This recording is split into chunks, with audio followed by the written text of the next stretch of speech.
Alright guys, we're back. I'm finally able to stream again, and I have been very excited for us to watch another episode of the classic series, The Alt-Right Playbook. I'm not going to give the long sort of intro that I usually do to these Alt-Right Playbook reaction segments, because I feel like if you're on this video, you've watched the rest, or at least a couple of them. But I'll give a very short footnote. These videos are fantastic. They've gotten pretty old, and because of that, their relevance in the algorithm has dipped quite a lot. And so now, we're going to be reacting to these videos, talking about how they relate to today's politics, and particularly highlighting the advice that these videos give, because a lot of the advice they give is very top tier. I don't necessarily agree with Innuendo Studios, who made these videos, on everything, but this series is one of the best pieces of political analysis on YouTube. So, let's go ahead and take a look at episode 4, I believe we're on, The Ship of Theseus. We all know about the Ship of Theseus, right? Let's watch. Say for the sake of argument, there's this guy, Theseus. We'll get to him in a minute. I know People him. who know this story, please don't spoil the ending. Imagine you're bouncing around Twitter, a damn fool thing to do, but who am I to judge? And you come Especially across someone today. claiming public figure X doxed me. You're thinking, oh no, I'm a fan of public figure X. I find their work very inspiring. So you look a little deeper into the story and you come to understand a few things. First, it turns out by public figure X, they mean an employee of public figure X. Well, employees are often acting on Or more usually, fan of Figure X. behalf of their employers. If your campaign staff meets with Russians, it's reasonable to say that you are in contact with Russia. So maybe this is something like that. Also, it turns out that by employee, they mean a contractor that public figure X hired several years ago. Well, okay, if a contractor Okay. does something on behalf of a I see what he's client, doing. that's basically the same as an employee doing it. I actually have not watched this video in quite some time. This particular alt-right playbook video I've not seen in ages, so I don't know where he's going with this one.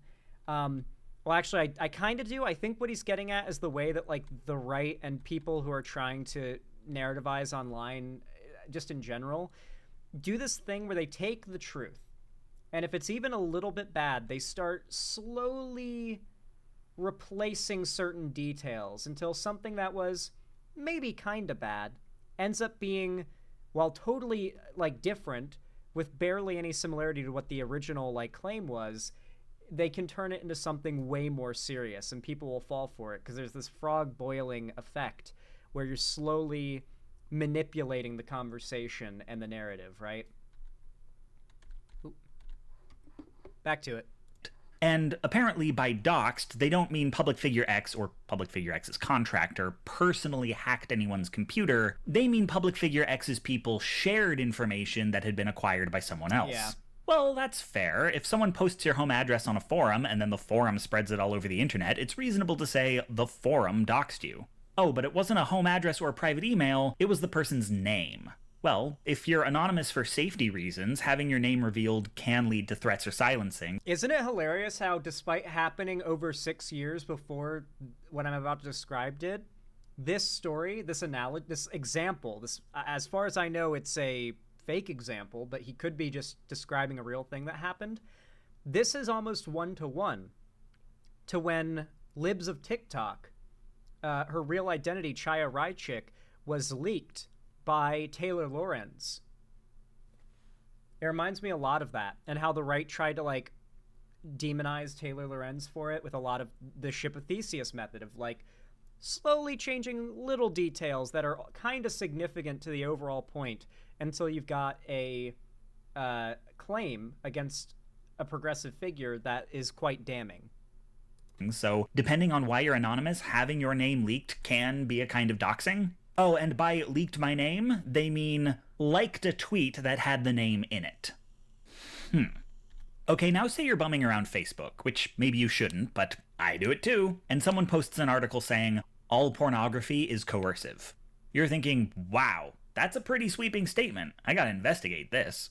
So you read the article, and it seems there's a school of thought that since in porn the product is usually images of women's bodies, women tend to be socially pressured or financially incentivized to do things with their bodies that people like to see but they aren't necessarily comfortable with. Since that consent is not freely given, all pornography is coercive. And you think, well, what about worker-owned porn collectives, or amateur porn that's just exhibitionists who don't monetize their videos?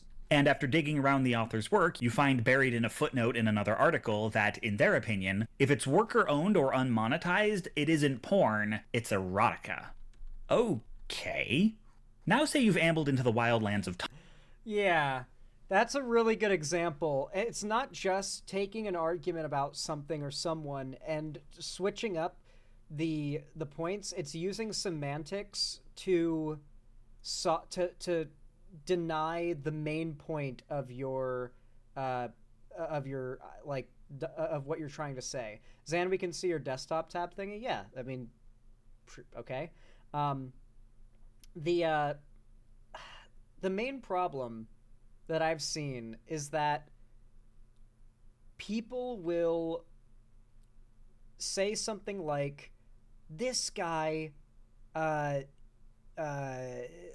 what's a really good example? There's a drama happening. Oh, I meant to cover this as well. I got to add this to the list. The Harry Season drama that's happening right now. He's that one like lefty TikToker guy, right?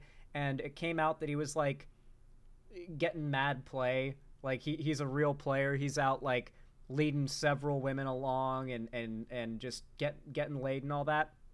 And they all felt super played by it. And so they came out against him with allegations that literally just that he played them, like that he was just like saying they were exclusive and that he loved them, but he was really just trying to get in their pants, right?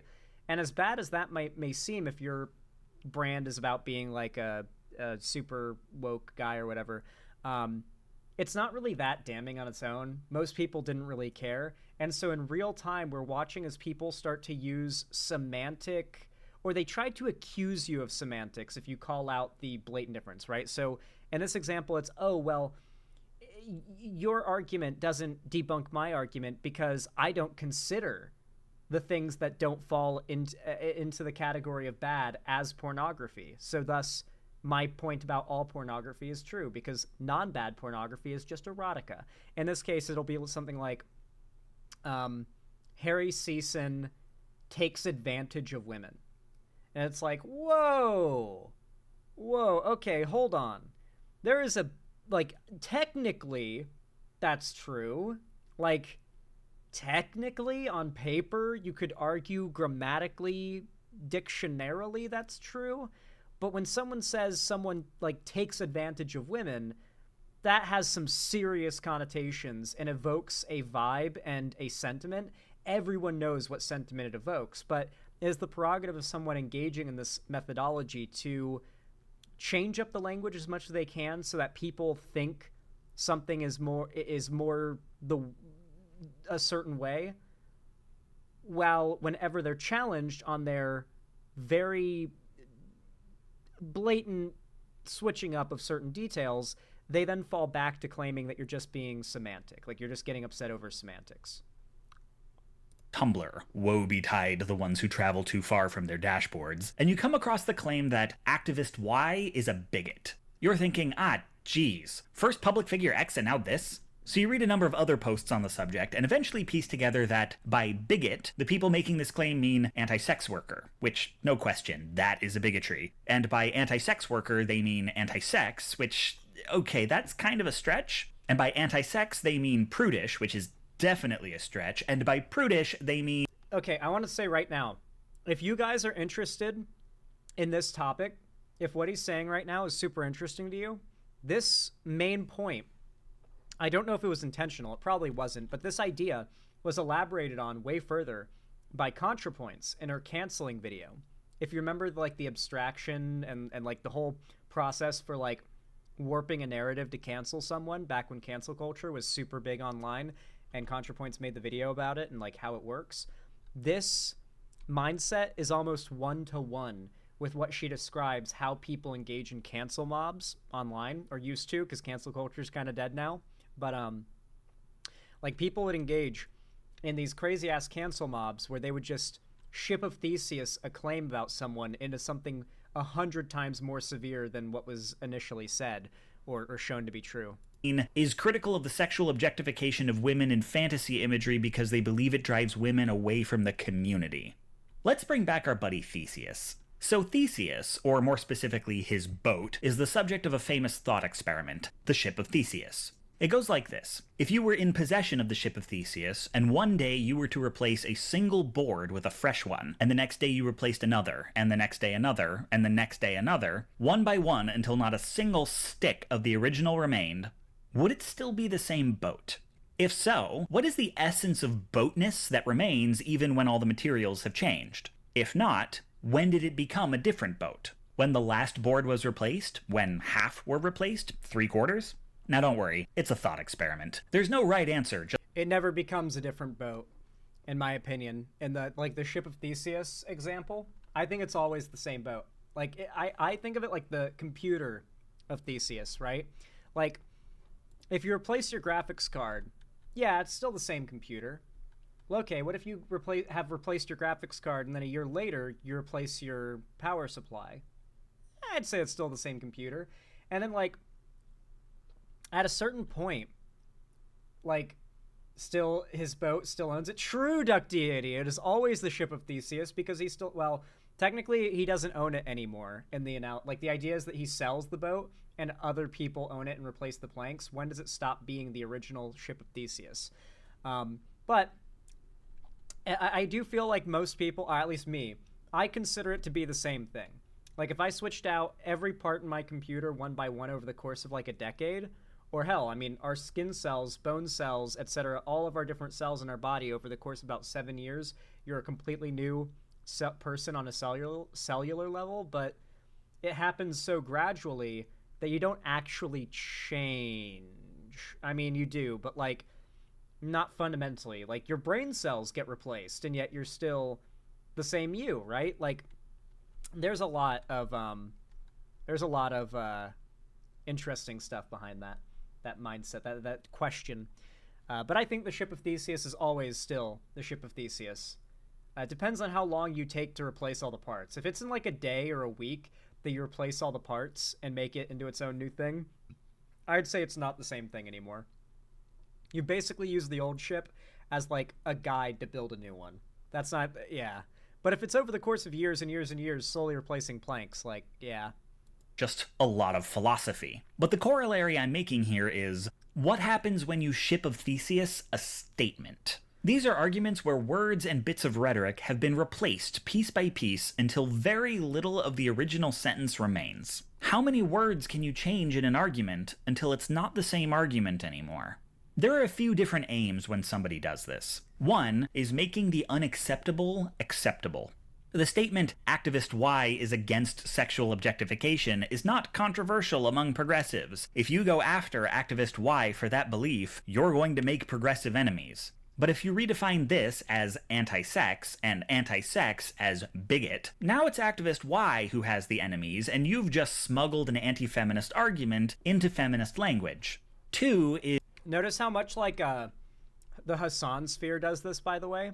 If you say Hamas is bad, they'll say that you agree with Israel, and if you agree with Israel, then then they'll turn that into you're in favor of what Israel's doing to Palestinians, and they'll turn that into you're pro-genocide. And if you ever challenge one of those people, like when they're claiming this about, say, Ethan Klein, for instance, they'll never really be able to nail down an example because they'd have to walk back and move the goalpost immensely. But they do this, there's still people that do this method all over the place. The right does it, the left does it. This is a tactic you need to know how to recognize. Is making the unremarkable remarkable.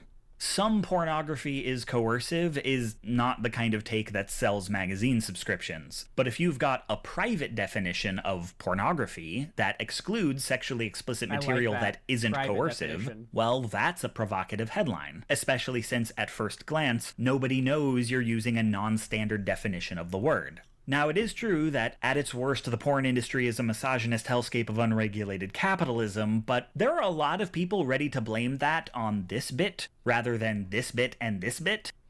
Reminder, this came out way before OnlyFans was a thing, I think. Yeah, I'm pretty sure OnlyFans was not a thing when this came out. So, like, there wasn't this massive contingent that there is today of self-made, are their own boss, no manager or, like, content management, like, agency or any bullshit like that involved. Just basically as much you're free to do what you want as a YouTuber is, but in the world of sex work. Like, OnlyFans has basically become YouTube for sex workers in a way. I guess Pornhub was a thing, but, you know, ever since its, like, popularity, there's been a lot more of the power, the like, funds that they make off of their work, like, a lot more, I mean, there's definitely problems, but back then, like, when this video came out, there was a much bigger problem with, like, immorally created porn. Now there's a lot of people out there who are, like, influencers that do porn, or like, they just make it for a living, and you can support them directly rather than having to, like, be, what's the word for it? Exploited by some company, right? Like a porn studio or something. And are hungry for articles that tell them being anti-porn is progressive rather than anti-woman and anti-worker. Any acknowledgement that ethical porn exists would make that perception fail, so, of course, it's transmuted out of the conversation. 3 is cutting people off from their communities. The statement, "someone who used to work with public figure X liked a tweet that had my name in it," gets converted into "public figure X doxed me" for the purpose of turning public figure X's community against them, with the added benefit of gaining favor with anyone who already hates them. It's a standard abusive boyfriend tactic. If you want to mistreat someone, first you cut them off from their friends. In the case of someone who is embraced by the progressive... I'm glad this has never happened to me before. And certainly not in any public manner that all of you guys would know about. ...community, you slander them using something that community cares about. A lot of progressives are acclimated to getting burned, to finding out the gay activist harasses his employees, that the race activist exploits the labor of women, and that puts a lot of people on edge, and frankly, it's warranted. But when folks feel like they're just waiting to be betrayed again, they can be a little too willing to believe horror stories about their allies. I wouldn't say this is chronic, but it does happen, more than a little, and people will take advantage of it. It's actually really funny how he did not know how true this would end up being in the coming years with the whole cancel culture era. Like, it's hard to remember now considering the completely different hell we're in now, but there was a time where, like, every tweet by ContraPoints or PhilosophyTube, every video they made, you had to brace for, like, the millions, if not probably hundreds of thousands, but it felt like millions of, like, middle school to college age lefties with anime profile pics and, like, just a ridiculous amount of flags in their names and bios coming in to call ContraPoints a fascist, or accusing PhilosophyTube of being transphobic for making a joke about Trump's transition to the Biden administration. And then they harassed the fuck out of PhilosophyTube, who then, like, 5 months later came out as trans. Dude, it was a problem, bro. It was a problem. The rhetorical ship of Theseus is a devilish maneuver because it relies on the kinds of substitutions that are, in a vacuum, defensible. Yes, a person who spread... You're just harping on semantics, bro. It's very meticulous so that you can say extreme claims about someone that are technically untrue without putting yourself at risk of, once proven wrong, that reflecting poorly on you, because people are going to be like, yo, why'd you say that about this person? It was a lie.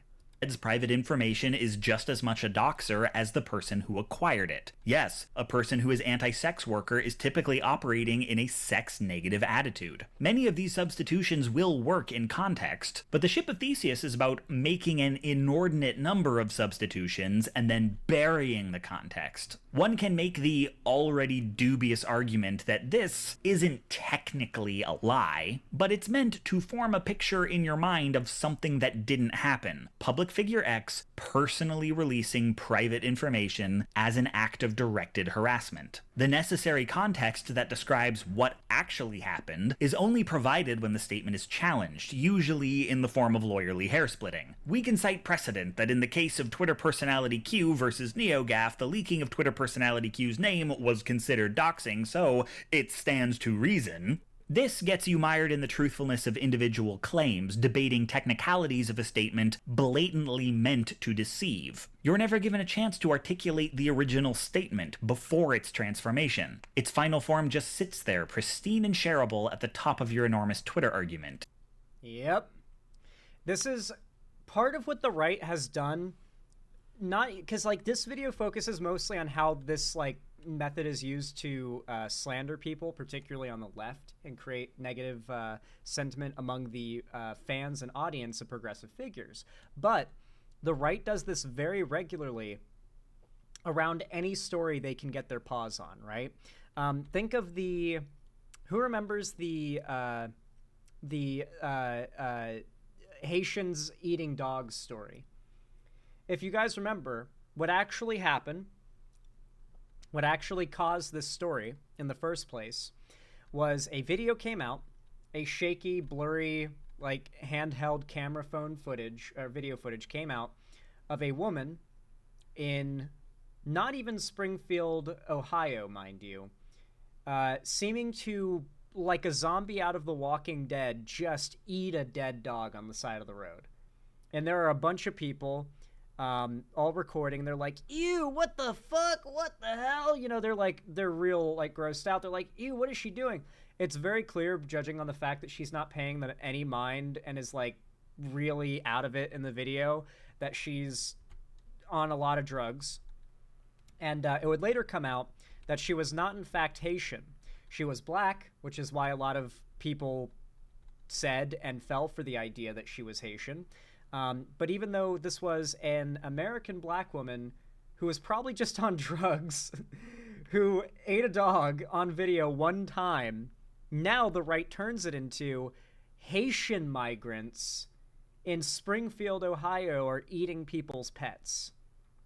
And it was not an overnight lie. The lie did not get built overnight. It was a slow building of it.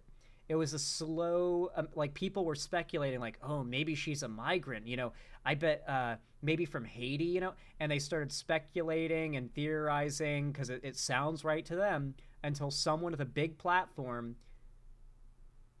got that version, the telephone version of the story, and reported it to a large audience, and that talking point spread until it got to Trump and J.D. Vance.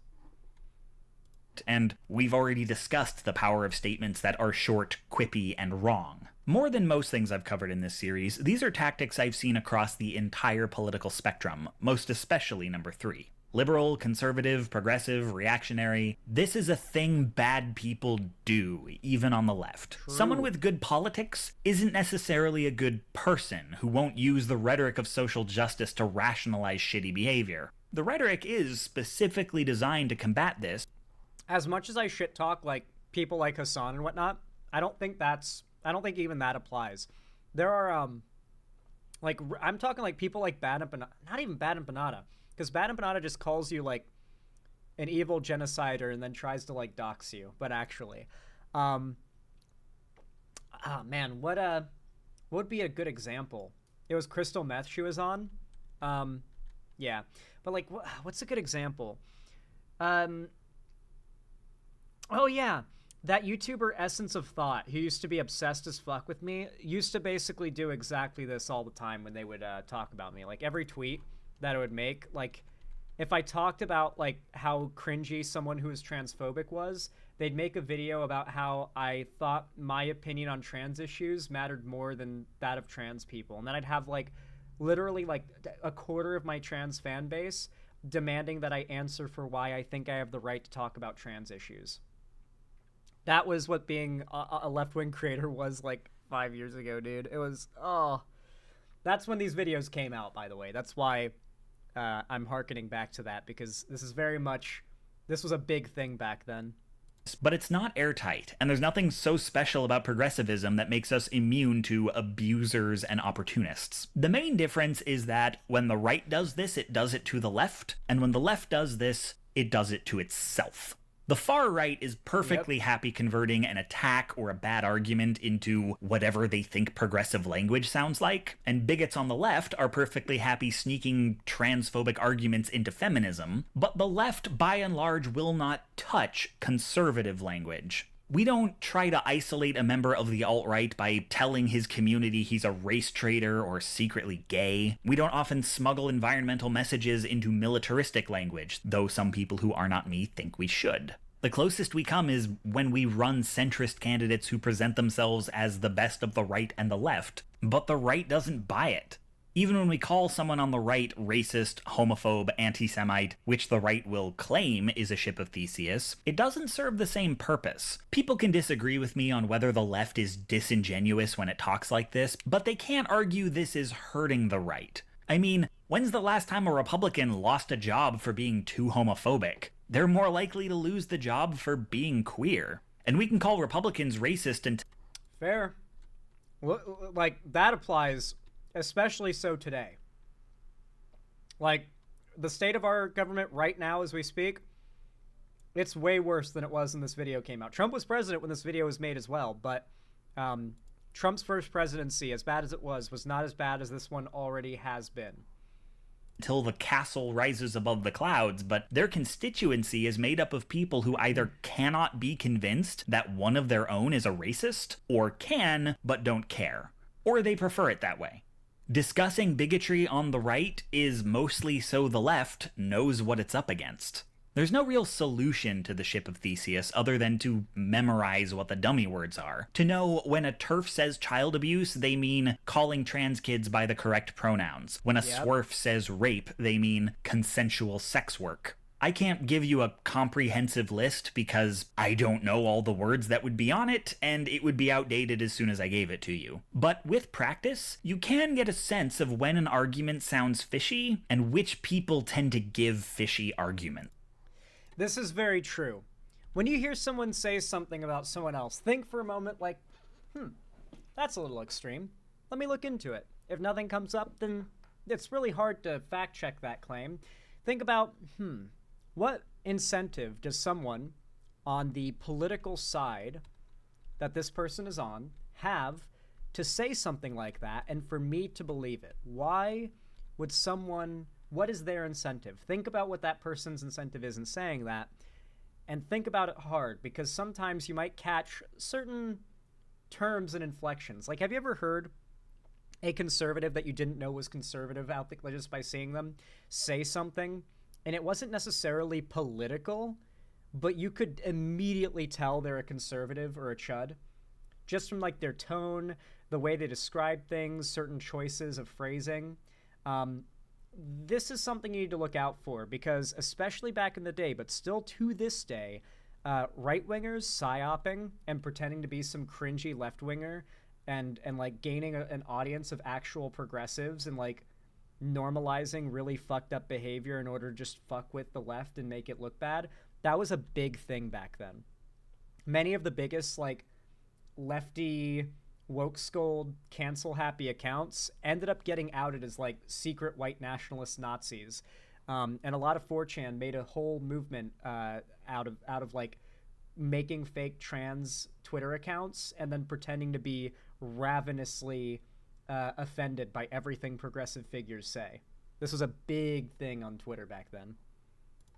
Usually with a bit of Googling, you can find all the buried context has already been dug up by someone. People tend to be pretty quick about this. Learning to spot the ship of Theseus when you come across it is useful not just so you don't repeat hearsay you haven't verified, but because it tells you something about the person using it. The ship of Theseus is a kind of elaborate euphemism. What language they use reveals what they think we care about. What language they won't use reveals what they can and can't say. It's a temperature check for where we are as a society. What things do horrible people feel they can get away with, and what things do they have to disguise? But no disguise is perfect, and if you do the fact-checking, it will show you where they're weak. People will try to contort the truth, but the truth leaves an essence behind.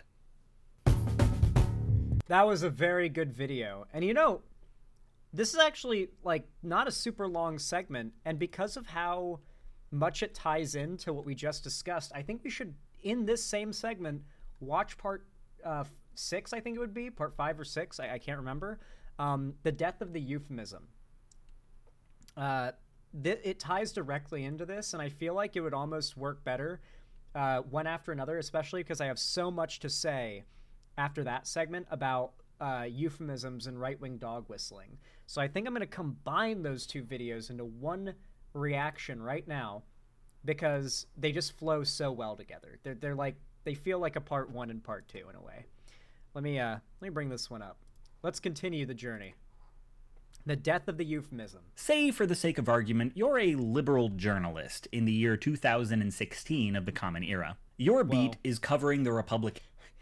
Man, what a horrible thing to be at such a horrible time to be that thing. In primaries. A lot of people are vying for the presidential nomination, and so it falls to you to attend and write up their debates. Part of your job is deciphering conservative euphemisms. When the subject of illegal immigration comes up, for instance, you'll have to explain to your audience that the idea of protecting American jobs from undocumented workers is Republican double talk for hating Mexicans. No one is tight. You know what's been so frustrating? I've found that a lot of journalists, especially in the last year, have been a lot more... it felt like back in 2016, 17, and 18, the mainstream media was like, oh, Trump just blatantly lied about this, and then would just rip apart at him, right? Nowadays, though, it feels more like, so Trump claimed, or President Trump claims blatant lie. Some experts say that this claim is not so truthful. You know, like, they're so soft on him now. Like, even the progressive outlets, progressive, quote unquote, it's like, I actually don't see a lot of the calling out of euphemism anymore. It feels like the media has just decided, I guess they won on like the euphemism thing. Like, they're just allowed to do that now, and we cannot call it out. Otherwise, we look crazy. And that's the point of dog whistling. I'm sure this video will touch on it, but their goal when they message that way is to make you seem crazy when you call it out. Tightening security at the US-Canada border, no one is pulling over white Europeans to check their visas, and undocumented workers contribute a massive amount to the economy while taxpayers don't have to cover Social Security, unemployment, or Medicare for them. Protecting jobs has always been used to paper over racism. So you're sitting there watching the debate, these factoids at the ready, when one of the candidates says he wants to tighten the borders because Mexico is sending us rapists and thieves. I'm sorry, what? And of course, not much has changed from Trump's rhetoric on immigration. What just happened? That is not a thing Republicans are supposed to say out loud. It's against the rules. You can't just cop to believing Mexicans are degenerates after decades of calling border security a jobs issue. Also, immigrants, legal or otherwise, aren't soldiers. Since when are they sent by anyone? By the time you pull yourself out of that thought spiral, the debate has shifted. Now they're talking about the war on terror. A little bit of the ship of Theseus there, by the way. They're sending rapists and murderers. Okay, so actually it's not Mexico sending anyone. It is individuals choosing to immigrate. And statistically, they are not rapists and murderers, though technically some of them are. A non-zero amount of them are, but far less than of white American-born populations. They commit less crime when they come to America.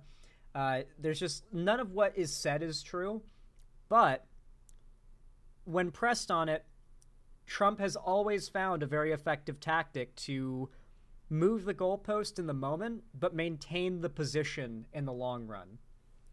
And that is what the point of this hopping between euphemism and dropping the mask, that's the intention there.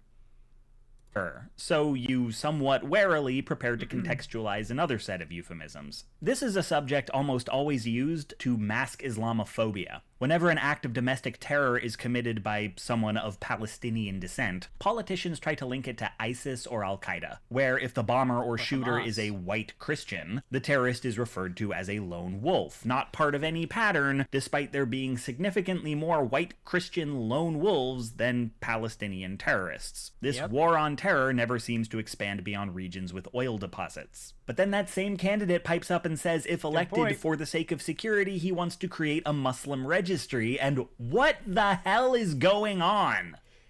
That was fucking crazy, dude. I'm surprised he's not back on that shit now. Talking about making a Muslim registry.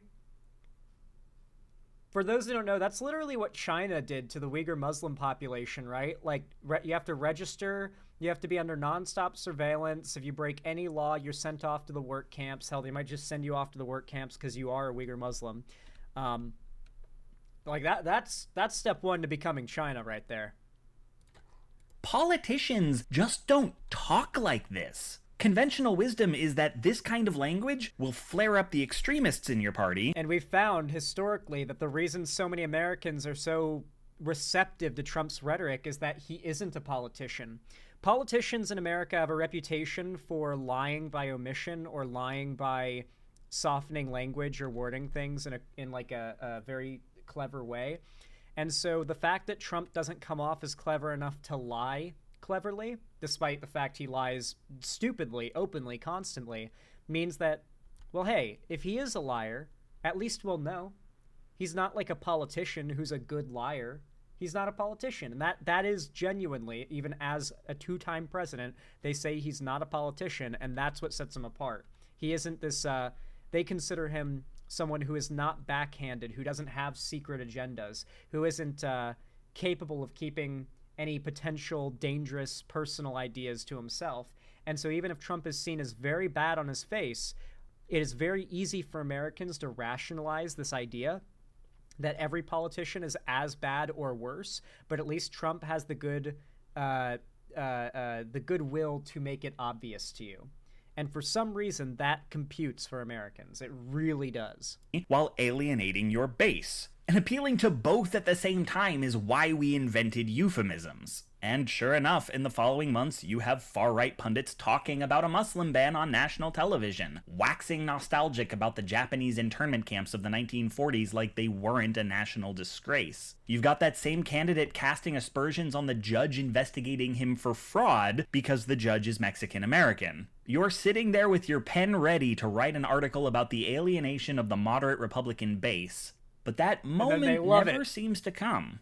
Nope. The guy seemingly tanking his candidacy by appealing to extremists is the one who finally secures the nomination. You realize with some shock that in each of these cases you are witnessing the death of a euphemism.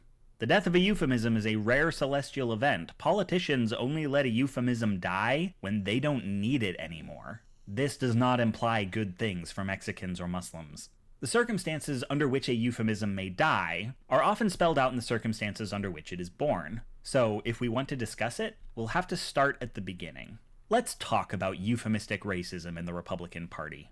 In the year 1964, there was a man. We'll call him Barry, Silver Milk. Silver Milk was the Republican nominee for president, and for various reasons, he was almost certainly going to lose the election. The Democrats were the incumbent party. They'd pretty much controlled Congress since the 40s, and the country was still in mourning after the devastating assassination of a Democratic president. The United States wasn't looking to change parties. About the only thing Silver Milk had going for him was that the Democrats had just signed into law the Civil Rights Act, expanding the voting rights of black citizens and desegregating a lot of American life. And a lot of white voters were pissed about it. In those days, you couldn't really claim Republicans or Democrats. These big populist uprisings on the right always happen after a big step forward for certain marginalized groups. They're reactionary, and so in a reactionary nature, most of what they do and what they say and believe and the political action they engage in is a reaction to the direction America's moving in. More equality and fairness triggers the fuck out of them. And this has been true for literal centuries in this country, and probably before this country was a thing too. Democrats were good on race, and black people, when they were allowed to vote at all, were much more evenly split between parties than they are today.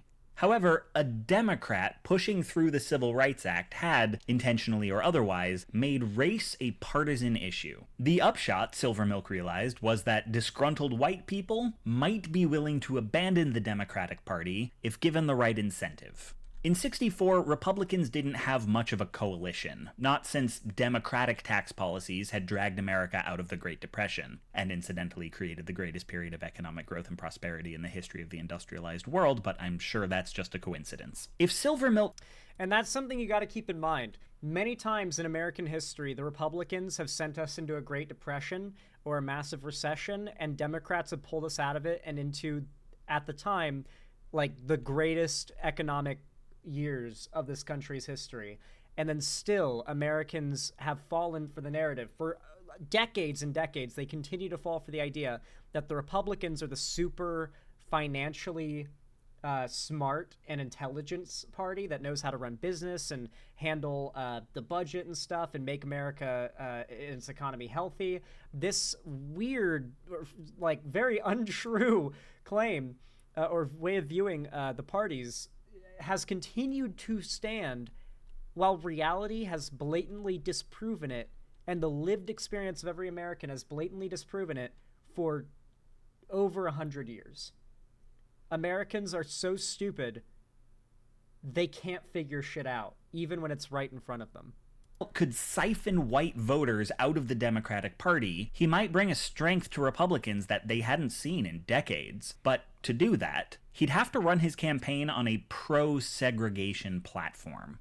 Now, white racists have a complicated relationship to their own racism. They seemingly want the impossible. They want segregation without appearing to be segregationists, racist policy without the social repercussions. Possibly, they don't even want to admit their racism to themselves. So Silvermilk would need a framing that allowed the blithely racist, the overtly racist, and the non-racist to unite under a single banner. For this purpose, Silvermilk landed on the long-enduring euphemism, states' rights. Now, obviously, the states' rights argument didn't originate in 1964. Still it's big very today. old and, in fact, used to be more of a Democrat thing. We're talking about the specific invocation of states' rights as a defense of inequality. Silvermilk argued that desegregation, though certainly a nice idea, shouldn't be enacted at the federal level, because no matter how acute the plight of black Americans, the decision to desegregate should be left to the states. Of course, anyone embracing this rhetoric knew full well that many states would never in this lifetime desegregate unless forced to. But you see, that's not the aim, merely the side effect. In this framing, no one is officially pro-segregation, they're simply anti-desegregation.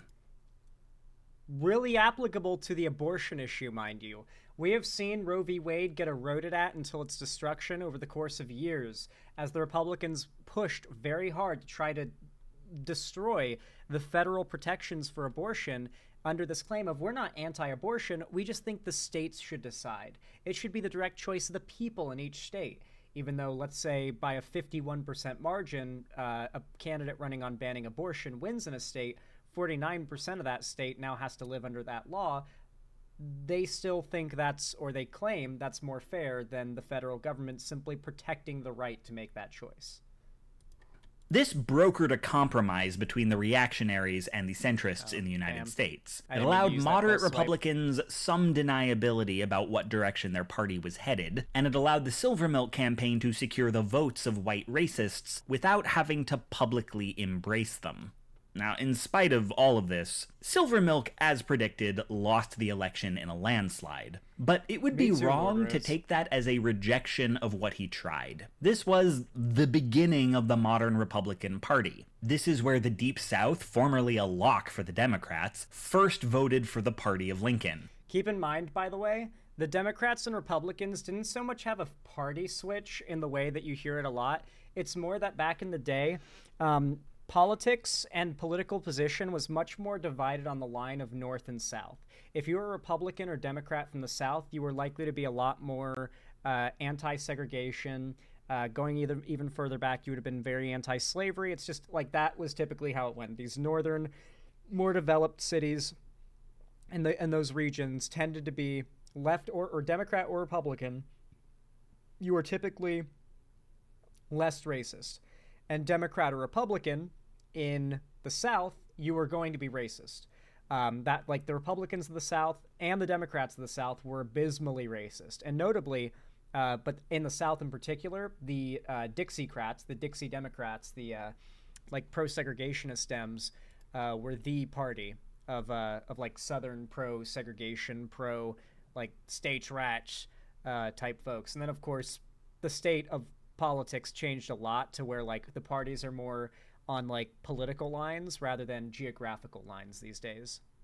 This is where white flight from the Democratic Party began, and why today we see white people, particularly white men, are the only demographic that consistently votes Republican. Silvermilk's rhetoric was foundational to bringing Republicans back to power in the 80s, finally breaking the Democrats' hold over the House of Representatives. Some will argue that Silvermilk did sincerely believe in states' rights, and that rebuilding the Republican Party by appealing to white racists was not his intent. And if you believe that, perhaps I can interest you in a very promising real estate venture in Florida. But regardless of what you believe about his intentions, they would take it. That is how states' rights has been used as a cudgel in service of bigotry.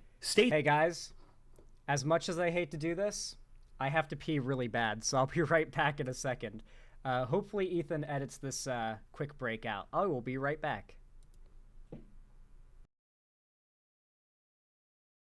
Alrighty guys, sorry about that. I really had to use the restroom. I drank a whole ass Monster, and I've been recording for like nearly an hour since I started drinking it, and bro, my bladder was about to burst. But we're back. Let's get back to it. States' rights was invoked, and is still invoked, to defend anti-miscegenation laws, anti-abortion laws, same-sex marriage bans, trans bathroom bills, spousal rape, you name it. Every time. Yep. Like, I continue to find it shocking how many people have yet to realize that the Republicans are just a force of pure evil.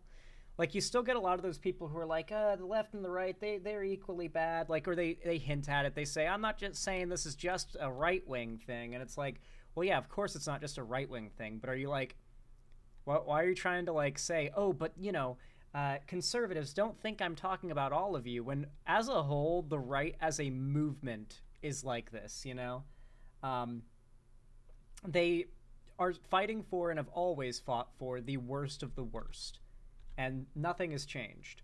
And yet people continue to defend them and are even continue to engage in euphemism or changing up the story, engaging in a ship of Theseus narrative to defend them, saying, the Democrats lied about Trump. Did they really lie? Well, they didn't lie about him, but they went after him legally. They really go after him legally? Okay, well, they didn't go after him legally. They pursued him with legal charges for things they claimed he did. Well, did he do them? Well, the court thinks yes, but it's lawfare. Like, they'll do this massive claim to either defend Trump or attack his detractors, and then when challenged on it, they take advantage of the ship of Theseus semantics to defend what they said. And there are gains for social minorities, the Republicans shore up the votes of bigots who find these gains offensive. It's hard for the left to argue with the states' rights argument because it's not designed to make sense. Republicans will say we should leave an issue like same-sex marriage up to the states, but only after a federal ban on same-sex marriage proves infeasible. Up until... And they will immediately switch back to thinking the federal government should have the say over it the second they've got the majority of seats in the Supreme Court. Just a little bit of info from the future. That moment, they are in favor of government overreach. So states' rights has never been a consistent philosophy, but then why should it be? It's a euphemism. Its sole purpose is bringing an extreme ideology into mainstream politics. About the only blessing of a political euphemism is that the belief that can't be spoken is a belief that is, to some extent, contained. The states' rights argument makes bigotry more pervasive, but keeps it somewhat less draconian than the bigots might prefer. If you have to smuggle your marriage ban into a states' rights argument, you're painted into a corner should your state... And this is a big problem that the left has in comparison to the right. The right is really good at seeing every micrometer towards their goals as a win and celebrating that and allowing that win to motivate them to achieve bigger wins in the future, while the left will always look a gift horse in the mouth. How could this be better? How could we have gotten a better candidate? How could we have gotten someone like, how could our candidate have better 100% represented everything we want? And how evil are they for not 100% representing what we want? Like, we can't get behind someone who agrees with us on 99% of things and just say, you know what, let's achieve those 99% of things we agree on and then move on from there. We can't do that. The right does that. When Trump says something in favor of Israel, the anti-Semites in MAGA look the other way. Because they're like, yeah, well, Trump is still doing a lot to get us to the America we want, so even if he's not perfect and, you know, his son-in-law is a Jew or whatever, we're still going to vote for him. We're still going to back him because he's getting us, like, at least halfway there. This is something that the left just doesn't do, and it's so frustrating. Choose to legalize it. Then, if you want to keep the homophobic vote secure, you've got to find and popularize a different euphemism. Managing an alliance between moderates and reactionaries, especially when you can't acknowledge that one half of that alliance even exists, is a hard needle to thread, and depending on who's in charge of the party at a given time, the alliance can be tenuous. The far right is often viewed by their own party as the mad woman in the attic. We feed her, but we don't talk about her. Republican campaigners are somewhat known for going out and getting far-right folks registered to vote and then talking shit about them when they're out of earshot. I suspect they enjoy standing next to extremists because it makes them look moderate by comparison. Though we should be clear, if you need to stand next to someone whose bumper sticker says, "If I had known this, I would have picked my own cotton to not look racist," your house is not in order. What? And the far right knows Jesus. this. Say what you want about them. They're not all fools. Their party often doesn't respect them because it doesn't have to. Who the hell else are they gonna vote for? They are the necessary evil. But if what a person wants, what they actually want, is segregation. This is also another big factor. Liberals are getting, and to be fair, there are good reasons for it, but it's also a toxic tendency. Liberals really, like, it used to be that liberals wanted to work with leftists to achieve, like, a common goal of keeping, like, fascism from taking over America. But, like, now we've gotten to the point where leftists have said, no, fuck you, evil liberal fascist scum, so much that a large proportion of, like, diehard liberals now consider the far left or, like, progressive leftists as almost as bad as radical right-wingers. I mean, that may sound crazy, but look at Hassan and how he's basically the largest progressive figure out there, and he's normalizing Hamas and Islamic terrorism to his audience. Like, there's kind of a point there. Is a nationwide ban on same-sex marriage, is the mass deportation of Mexicans, is the closing of borders to all Muslim nations. This euphemistic states' rights, job security, war on terror, half-measure bullshit isn't going to cut it forever. When you court the vote of bigots, sooner or later, it's put up or shut up. I don't say this to generate sympathy for them. None of these are desires worth having, and no nation calling itself a democracy should ever represent them, not even as watered-down euphemisms. But to bring us back to the recent past, I say this because in 2016, it had been a long time since these people felt Since when is Hassan pro-Hamas? Good one, unstable equilibrium. that any party had truly represented them. And this is why a candidate who doesn't say protecting jobs, he says Mexicans are rapists, who doesn't say war on terror, he says Muslim registry, appeals to them. He says, in so many words, the Islamophobes, the racists, the sexists, the segregationists, they are my base. I will not appeal to moderates and treat them as the necessary evil. I will speak to them directly, without euphemism, because, honestly, Yes, he is pro-Palestine, but being pro-Palestine is not the same as being pro-Hamas. He is also pro-Hamas. I don't know how euphemisms work. These are my people, and they are the ones the Republican Party should embrace with open arms. This is supposed to be political suicide. And in the months that follow, it looks like maybe it will be. All the other journalists are writing this up as a fluke and an embarrassment. Him securing the nomination How many times have you seen this exact cycle happen with Trump, where it's like, oh, he's done after this one? Hell, they're eating they're eating the dogs, they're eating the cats. Remember when that was going to be the end for Trump? Like, no way, he's cooked after that. And still, here he is, being his same old retarded self. Has doomed the Republican Party. The moderates will never elect him. Not only will he fail, he will lay bare the ugly truth about his entire party. He lags in the polls. Republican lawmakers disavow him. The Republican National Committee revokes their endorsement. Statisticians say not only will he lose in the swing states, but some Republican strongholds might vote Democrat for the first time in 40 years. They suspect he could drag Republicans in the House and Senate down with him. Democratic control. We've thought this so many times. It's actually so sad how many times we thought this, that we had so much faith in the American people and immediately got hit with a dose of reality. Of all three branches of government. His loss will be as sweeping as Silvermilk's in '64, and the ensuing Republican realignment will be as dramatic. But when the day comes, that's not the headline you have to write. How do you make sense of this? You're a political writer. You're supposed to tell people what this means. How do you even begin?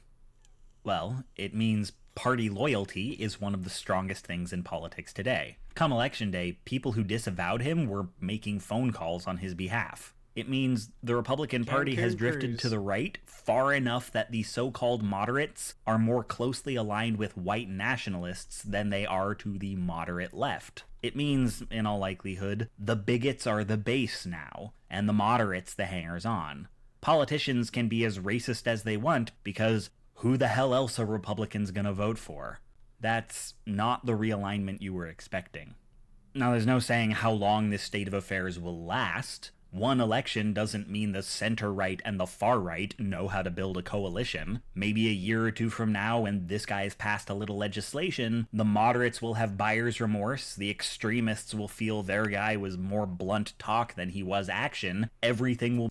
It's so, like, crazy how we actually, unless Trump just straight up runs a third term, we don't get that, like, America's lost its chances to prove it's not stupid enough to vote for this guy, even after they know what they're gonna get if they vote for him. Like, they fell for the lies that Biden or the Dems were somehow responsible for everything that happened throughout his first presidency, that he then lost a re-election because of his poor performance for it, record numbers of votes.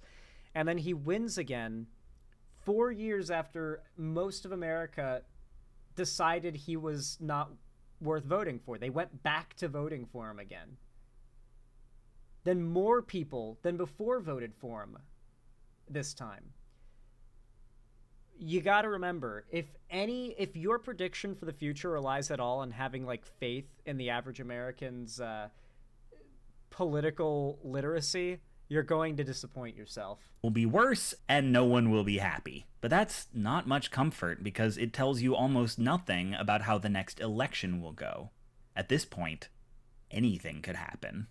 A euphemism dies when it no longer works to disguise things that can't be said, or when culture at large decides things that can't be said are now sayable. In the last couple videos, we've talked about how the far right mainstreams a, for instance, racist idea by convincing people it's not racist. What we're seeing here is the endgame of that process. Once the public embraces them as people, elects their politicians, and implements their policies, they begin, bit by bit, to drop the pretense. Because if they want to close the borders once and for all, it's in their best interest to stop pretending border control is about protecting jobs.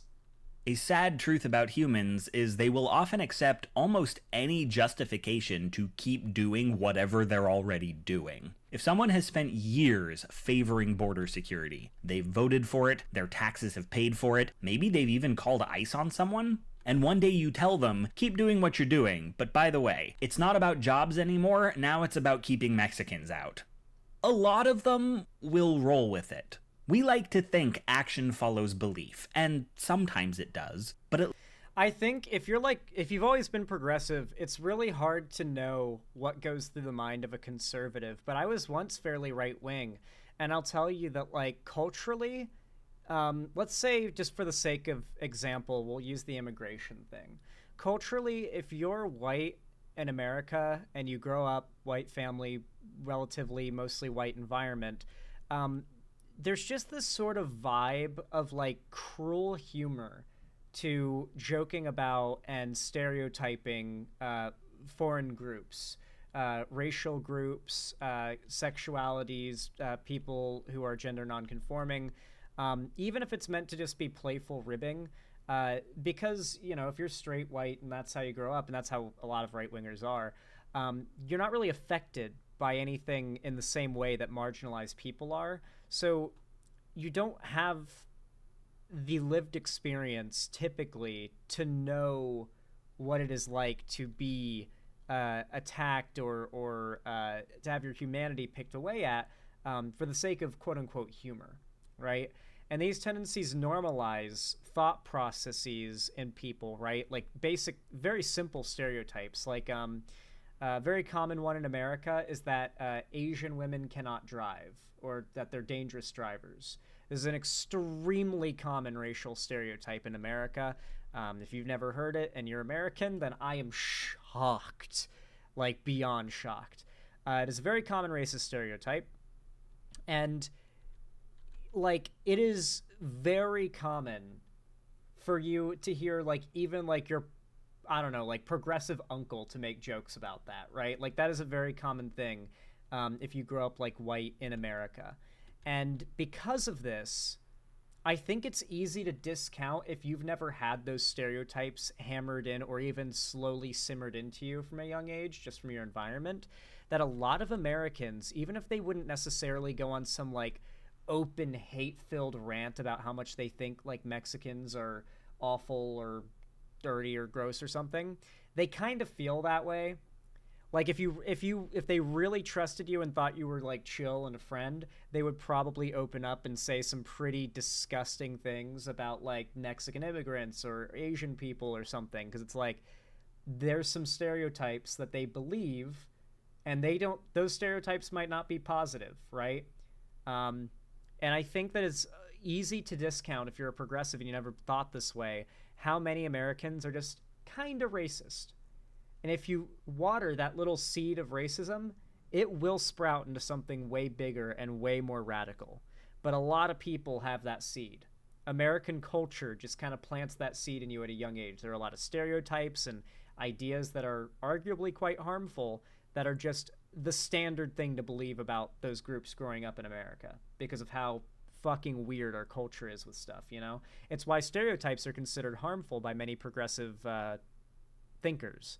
Like, they do have negative social effects. At least as often, it's the reverse. And that's a dangerous thing when given the choice to do something different or do the same thing, only more. To the far right, a euphemism is like a calf. Something to be brought into this world or inherited, removed from its original context, raised to adolescence, and then slaughtered when the time is right. Historically, the first sign that things are about to get a lot worse for minorities is when the racism stops being euphemistic. In a sense, the far right and the liberal journalist share a purpose. Right? The journalist's goal is to expose the truth behind the euphemism in the hopes that people will abandon bigotry once it's been made explicit. The far right does the same, hoping they won't. Man, I'm kind of sad we didn't get a segment in that video about how their euphemisms are meant, if you call them out, to make you sound crazy. I swear, I think he did a video on that specifically, like dog whistles. I think there is a dedicated dog whistling episode, and I think that's where he gets into it. But that's where my mind went to very quickly after, or for a lot of this, was some of the stuff having to do with dog, because euphemism and dog whistle are kind of the same thing. Not exactly, but also, yeah, pretty much. But yeah, like these two videos in particular, I think they work really well together. Like the way that the right manipulates language in order to claim things about people, and the way that the right manipulates language in order to disprove true claims about people. They're two very, like, you need to understand these things, and I love Innuendo Studios videos for how well they explain how these phenomenon happen, man, I just wish they were more algorithmically relevant. It's so sad to me how many progressive content viewers have never heard of this series, or if they've heard of it, they have watched like a few of the more recent ones, but they don't know it's like a long-standing series that is very much worth going back and watching from the start. Man, the production quality also holds up very well. I know these are only like 6-year-old videos, 8-year-old videos, and YouTube very much had a standard of high production quality back then. But I mean, you could release the first video of this series today, and no one would have a problem with its like quality. Like it totally stands the test of time insofar as like production value goes. Anyway, I think that was a very good bit of information we just got there, a very good little lesson, and I hope we all learned something new from it. If you did and you found this entertaining, educational, and or enjoyable, then please consider hitting the like button. That little thumbs up button, every time you hit it, it goes a long way to boost my channel in the algorithm and get my content seen by new people to help grow the channel and expand our horizons. And of course, you can subscribe, comment, and ring the bell icon if you want to boost my channel even more and get notified whenever I upload or go live or do anything on YouTube. And of course, if you want to see more from me on other platforms, you can follow my social medias, which are linked down below in the description, including my fan Discord server, which is where I host gaming events, call-in streams, movie nights, all sorts of cool stuff. I also announce all my new uploads and streams there as well, so if you want a foolproof way of knowing when I'm doing stuff, joining the Discord is the best way. And once again, a link to join is down below in the description, as always. And of course, if you want to see more from me on other platforms, you know what to do. Follow my social medias. And if you want to support me directly, help me keep the lights on and a roof above my head here at the Xander Hall studio, then please consider donating, subscribing, or gifting a sub on my website, xanderhall.com/live, or support me through YouTube, Twitch, Streamlabs, StreamElements, Patreon, or maybe buy some custom Xander Hall merch through the Streamlabs link down below if you're feeling like it.